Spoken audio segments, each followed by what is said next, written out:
বাংলাদেশ তো বটেই, গোটা বিশ্বে চলছে কোকা-কোলা বর্জনের ডাক। এর মধ্যে একটি বিজ্ঞাপনকে কেন্দ্র করে তোলপাড় চলছে। স্বাভাবিকভাবেই প্রশ্ন উঠেছে, এমন পরিস্থিতিতে কতটা ভাটা পড়েছে কোকা-কোলার বিক্রিতে।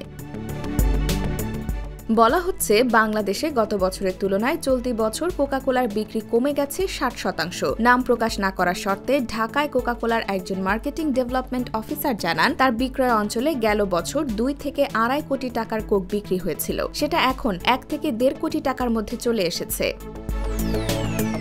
এই ধাক্কাটা যে বেশ ভালোভাবেই লেগেছে তার টের পাওয়া যায় সম্প্রতি কোকা-কোলার তৈরি এক বিজ্ঞাপনের প্রচারের পর প্রতিক্রিয়া দেখে। এই বিজ্ঞাপনের পরই তেলে বেগুনে জ্বলে ওঠে দেশীয় ভোক্তারা। তারা বলছেন, ফিলিস্তিনে কোকের যে কারখানা রয়েছে তা ইসরায়েলের দখলকৃত ভূমিতে গড়ে ওঠা, এমনকি সেখানে ইসরায়েলি নাগরিকদের চাকরি থেকে শুরু করে ইসরায়েলি দখলদার বাহিনীর জন্য পণ্য উৎপাদন করা হয়। বয়কট সম্পর্কে ধারণা পাল্টাতে এই বিজ্ঞাপন তৈরি করা হলেও তা বিপরীত প্রতিক্রিয়া সৃষ্টি করায় শেষ পর্যন্ত কিছুক্ষণের জন্য বিজ্ঞাপনটি সরিয়ে নেয় কোকা-কোলা কর্তৃপক্ষ। এমনকি বিজ্ঞাপন চিত্রের অভিনেতারাও ফেসবুকে স্ট্যাটাস দিয়ে ভুল স্বীকার করেন।